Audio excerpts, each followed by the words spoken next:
Hi guys, welcome to the video. आज की इस वीडियो में हम करने वाले हैं लीड कोड की problem 977 squares of a sorted array. तो इस प्रॉब्लम में हमें दिया जाएगा एक सॉर्टेड अरे और हमें उसके एलिमेंट्स का स्क्वायर निकालकर एक अरे में डालकर रिटर्न करना है। लेकिन हमारा रिजल्ट आउटपुट करेंगे वो भी सॉर्टेड ऑर्डर में ही होना चाहिए, क्योंकि हमें जो अरे दिया जाएगा वो ऑलरेडी सॉर्टेड ऑर्डर में होगा, तो हम जो आउटपुट करेंगे वो भी सॉर्टेड ऑर्डर में करेंगे। तो आइए देखते हैं इस प्रॉब्लम को और समझते हैं इसके टेस्ट केसेस को। सबसे पहले तो देखिए, यहाँ पर हमें दिया हुआ है एक अरे जिसमें -4, -1, 0, 3 एंड 10 एलिमेंट्स दिए हुए हैं।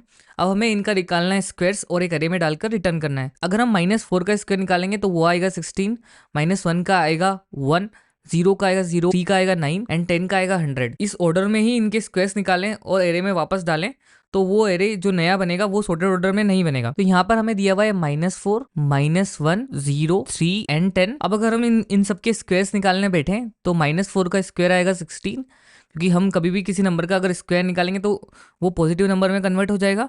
-1 को स्क्वायर करेंगे तो 1 आ जाएगा, 0 का स्क्वायर करेंगे तो 0 आ जाएगा, 3 का आ जाएगा 9 और 10 का करेंगे तो 100 आ जाएगा। ठीक है, अब हमें क्या करना है, हमें जो हमारा स्क्वायर वाला एरे है जिसमें हमने स्क्वायर करे हैं एलिमेंट्स के, उसको हमें सॉर्ट करके रिटर्न करना है। तो अगर हम इस एरे को सॉर्ट करें तो हमारा जो नया एरे बनेगा वो बनेगा 0, 1, 9, 16 एंड देन 100। ठीक है, तो हमें ये वाला एरे आउटपुट करना है। अब देखते हैं हम इस प्रॉब्लम को सॉल्व कैसे करेंगे। सबसे पहले हमारे दिमाग में आती है एक ब्रूट फोर्स अप्रोच, तो हम डिस्कस करते हैं सबसे पहले हमारी ब्रूट फोर्स अप्रोच। तो अभी हमने क्या किया था, सबसे पहले तो हम एरे के एलिमेंट्स के स्क्वायर्स निकालेंगे एंड देन एरे को कर देंगे सॉर्ट और रिटर्न कर देंगे। जो हमारी टोटल टाइम कॉम्प्लेक्सिटी बनेगी लास्ट में वो बनेगी O of n log n। लेकिन हमें यहाँ पर ऑलरेडी दिया हुआ है कि जो हमें इनपुट दिया जाएगा एरे वो ऑलरेडी सॉर्टेड होगा, तो हमें उसका यूज लेना है। हमें जब भी किसी प्रॉब्लम में अगर ऐसा लिखा हुआ है कि you will be given a sorted अरे, वहां पर हम उसे O ऑफ n में सोल्व करने की कोशिश कर सकते हैं, क्योंकि एरे पहले से सॉर्टेड है तो हमें उसका एडवांटेज लेके उसको O ऑफ n में ही सोल्व करने की कोशिश करनी चाहिए, या फिर उससे भी कम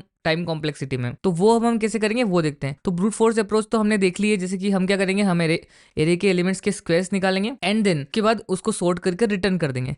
तो जो इसकी टाइम कॉम्प्लेक्सिटी बन रही है वो बन रही है O of n log n। लेकिन अभी हम देखेंगे ऑप्टिमल अप्रोच, और ऑप्टिमल अप्रोच में हम यूज करेंगे 2 पॉइंटर एल्गोरिदम का। 2 पॉइंटर्स हमने और भी प्रॉब्लम्स में देखे हैं। हम क्या करते हैं, एक लेफ्ट पॉइंटर चलाते हैं और एक राइट पॉइंटर चलाते हैं, और फिर एरे के जो भी ऑपरेशन है वो परफॉर्म करके एक नया एरे या फिर उसी एरे को मॉडिफाई कर रिटर्न कर देते हैं। तो देखिए हम क्या कर सकते हैं, सबसे पहला काम हम कर सकते हैं फिर से एरे के एलिमेंट्स के स्क्वायर निकालने। तो स्क्वायर निकालेंगे तो हमारा नया एरे बनेगा 16, 1, 0, 9 एंड देन 100। अगर हम यहाँ पर देखें तो हमारा जो इतना पार्ट है एरे का, या फिर इसको भी हम कंसिडर कर सकते हैं 0 को, तो इतना पार्ट हमारा ऑलरेडी सॉर्टेड है जो कि असेंडिंग ऑर्डर में है। और इस वाले पार्ट को देखेंगे अगर हम, तो ये डिसेंडिंग ऑर्डर में सॉर्टेड है। वहीं पर अगर हम दूसरा एग्जांपल भी ले लें जो कि ये -7, -3, 2, 3 एंड 11, तो इसको करेंगे तो वो आ जाएगा 14, 9, 4, 9 एंड देन 121। तो अगर हम इस वाले एरे को भी देखेंगे तो इतना वाला पार्ट हमारा ऑलरेडी, मतलब हमारा आधा एरे असेंडिंग ऑर्डर में सॉर्टेड है और आधा एरे हमारा डिसेंडिंग ऑर्डर में सॉर्टेड है। तो हम क्या कर सकते हैं, हम चलाएंगे लेफ्ट एंड राइट पॉइंटर।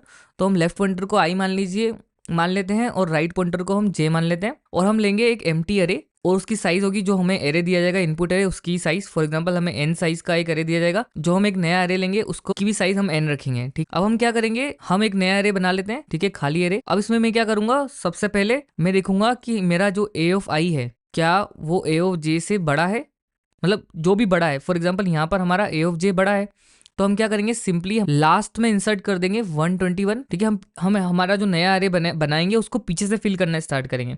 ठीक है, क्योंकि हमें जो ग्रेटेस्ट एलिमेंट है उसको सबसे लास्ट में डालना है, सॉर्टेड ऑर्डर में हमें एरे को रिटर्न करना है। इसलिए हम क्या करेंगे, जो भी एलिमेंट A ऑफ i और A ऑफ j में से बड़ा होगा उसे हम एरे के लास्ट से फिल करते हुए आएंगे। तो जैसे यहाँ पर हमारा A ऑफ j बड़ा है, इसीलिए हम क्या करेंगे, 121 को एरे के लास्ट में इंसर्ट कर देंगे एंड j को कर देंगे कम। ठीक है, अभी हमने j को कम कर दिया, हमारा j आ गया 9 के ऊपर। अब हम देखेंगे A ऑफ i और A ऑफ 9 में से कौन सा बड़ा है, तो अभी हमारा A ऑफ i बड़ा है, इसीलिए हम क्या करेंगे, 121 के बाद हम इंसर्ट कर देंगे 14 को। तो 121 के बाद हमने इंसर्ट कर दिया 14 को हमारे एरे के अंदर। हमारा क्योंकि i हमने फिल कर दिया तो हम i को आगे बढ़ा देंगे, i आ जाएगा हमारा 9 पर, और इस पोजीशन पर दोनों ही बराबर है इसीलिए हम किसी को भी इंसर्ट कर सकते हैं। फॉर एग्जाम्पल अभी हम i को इंसर्ट कर देते हैं, तो हम फिर से 9 को हमारे नए एरे में इंसर्ट कर देंगे और i को बढ़ा देंगे आगे। अब हमारा A ऑफ i और A ऑफ j में से j बड़ा है, इसीलिए हम 9 को फिर से इंसर्ट कर देंगे और j को आगे बढ़ा देंगे, मतलब कम कर देंगे। अब हमारा i और j दोनों बराबर हो गया है, मतलब ये हमारा बेस केस हो गया है। या तो हमारा i और j एक दूसरे को क्रॉस कर देंगे, एक ऐसी पोजीशन आएगी, या फिर हमारा i और j इक्वल हो जाएंगे। तो वहाँ पर जो भी एलिमेंट बचेगा उसे हमें सिंपली हमारे एरे में डाल देना है। तो यहाँ पर हमारा 4 बचा हुआ है तो हम उसे एरे में डाल देंगे। तो अब देखिए जो हमारा आउटपुट है वो हमें मिल चुका है 4 99 14 121। ये हमने देखा है इस वाले एरे के लिए। तो हम आ चुके हैं हमारे लीड कोड पर। यहाँ पर हमें दिया हुआ है एक फंक्शन जिसमें हमें रिटर्न करना है एक नया एरे जो कि होगा हमारे एरे के एलिमेंट्स का स्क्वायर एक नए एरे में, वो भी सॉर्टेड ऑर्डर में। ठीक है, तो अभी हमें सबसे पहला जो टास्क करना है वो करना है, हमें एक नया एरे बनाना है। तो हम क्या करेंगे, हम लिखेंगे लेट न्यू एरे, इसको अभी मैं न्यू एरे ही बोल देता हूँ। और इसके अंदर हम लिखेंगे न्यू एरे, हमारी एरे हम यूज़ करेंगे हमारे एरे प्रोटोटाइप को जावास्क्रिप्ट में, और उसकी जो लेंथ होगी वो हम असाइन कर देंगे नेम्स डॉट लेंथ। तो हमने एक नया एरे क्रिएट कर लिया है विथ एम्प्टी एलिमेंट्स जिसकी लेंथ हमारी नम्स डॉट लेंथ के बराबर ही होगी। ठीक है, यहाँ पर हम ऐसा इसलिए कर रहे हैं क्योंकि हमें एक एम्प्टी एरे क्रिएट ही करना पड़ेगा, क्योंकि हमें उसके लास्ट के इंडेक्स से फिल करना स्टार्ट करना है। तो यहाँ पर हमें सिंपली न्यू एरे का यूज करना पड़ेगा। अब हमें बनाने हैं 2 पॉइंटर्स। पहला पॉइंटर तो होगा हमारा लेफ्ट पॉइंटर, उसको अभी हम 0 पे असाइन कर देते हैं। और ये होगा हमारा एक राइट पॉइंटर, उसको हम असाइन कर देते हैं नम्स डॉट लेंथ -1 पर। इसको हम छोटा कर देते हैं थोड़ा सा, इसको हम लेफ्ट बोल देंगे सिंपली, और इसको बोल देते हैं राइट। और एक और वेरिएबल हम बनाएंगे, उसको हम बोल देते हैं लेट आई। उसको हम स्टार्ट करेंगे हमारी एरे की लेंथ -1 से ही। फिर से हम आई इसलिए ले रहे हैं क्योंकि हम आई को क्या करेंगे, कम करते जाएंगे और एरे में हमारे एलिमेंट्स पीछे की ओर से फिल करते जाएंगे। तो हम सिंपली क्या करेंगे, हम करेंगे लेट j इक्वल्स टू 0, क्योंकि हमने आई अभी पहले से बना लिया इसलिए हम इसको j बोल देते हैं। j less than nums dot length तक चलाएंगे इसको हम, और कर देंगे j को ++। तो हम इस वाले लूप के अंदर क्या करेंगे, हम निकालेंगे हमारे एलिमेंट्स का स्क्वायर और उसी एरे को मॉडिफाई कर देंगे। तो हम यहाँ पर सिंपली लिख सकते हैं num set j multiply equals to num set j। तो ये क्या करेगा, num set j multiply by num set j ही हो जाएगा ये। और अब हम एक वाइल लूप चलाएंगे। हम यहाँ पर चेक करेंगे while left is less than equals to right, मतलब जब तक लेफ्ट या राइट एक दूसरे को क्रॉस कर दे या फिर लेफ्ट एंड राइट इक्वल हो जाए तब तक हम क्या करेंगे, इस लूप को चलाएंगे। अब हम यहाँ पर चेक करेंगे कि हमारा नम सेट लेफ्ट ग्रेटर है हमारे नम सेट राइट से, मतलब जो भी एलिमेंट बड़ा होगा उसे हमें नए एरे में इंसर्ट करना है सिंपली।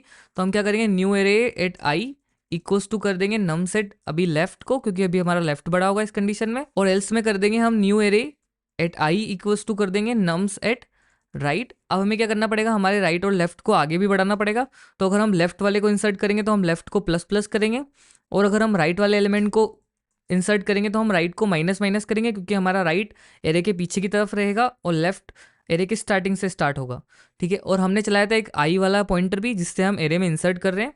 तो हम सिंपली आई को हमेशा माइनस करते रहेंगे, क्योंकि हम आई को भी एरे के पीछे की तरफ से चला रहे हैं। ठीक है, अब इस जो हमारा नया एरे है उसे हम सिंपली यहाँ से रिटर्न कर देंगे न्यू एरे। रन करते हैं इसको। तो देखिए हमारे जो 2 बेस केस थे वो यहाँ पर एक्सेप्ट हो चुके हैं। सबमिट करके देखते हैं इसको। तो हमारा जो सोल्यूशन है वो एक्सेप्ट हो रहा है, लेकिन इसको हम थोड़ा सा और ऑप्टिमाइज कर सकते हैं। इसकी वजह हम क्या कर सकते हैं, सिंपली जो हमने ये कैलकुलेशन करा है नम से जो स्क्वायर्स का, उसको हम डायरेक्टली हमारे वाइल लूप के अंदर ही कर सकते हैं। वो कैसे करेंगे चलिए देखते हैं।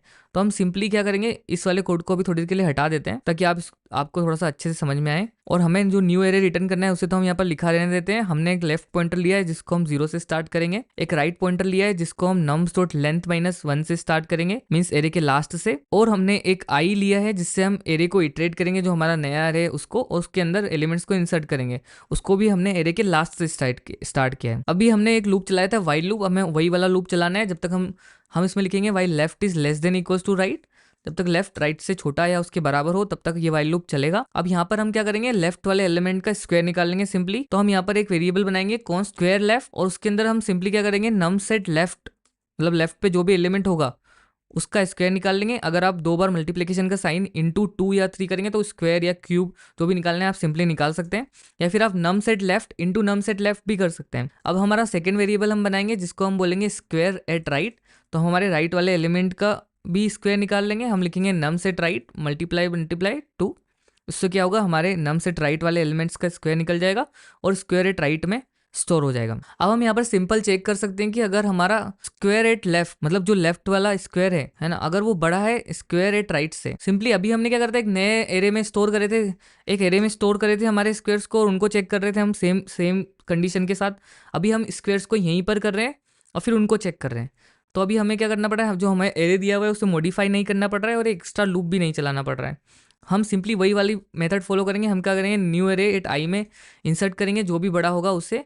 तो अभी हमारा स्क्वायर एट लेफ्ट बड़ा है तो उसे हम इंसर्ट कर देंगे, और यहाँ से सिंपल हमारा जो लेफ्ट है उसको बढ़ा देंगे, क्योंकि हमने लेफ्ट वाले को इंसर्ट करा है और लेफ्ट को हमने 0 से स्टार्ट करा है, तो हमें लेफ्ट को बढ़ाना पड़ेगा। एल्स में हमारा राइट वाला बड़ा होगा या फिर दोनों बराबर होंगे।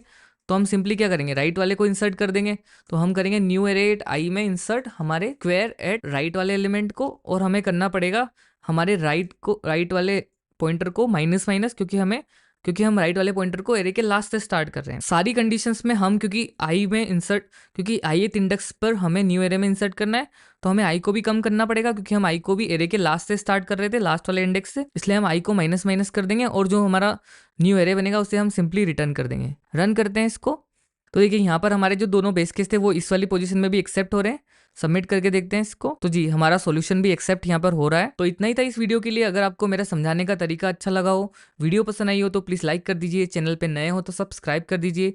Thank you so much for watching. मिलते हैं नेक्स्ट वीडियो में, तब तक के लिए बाय बाय।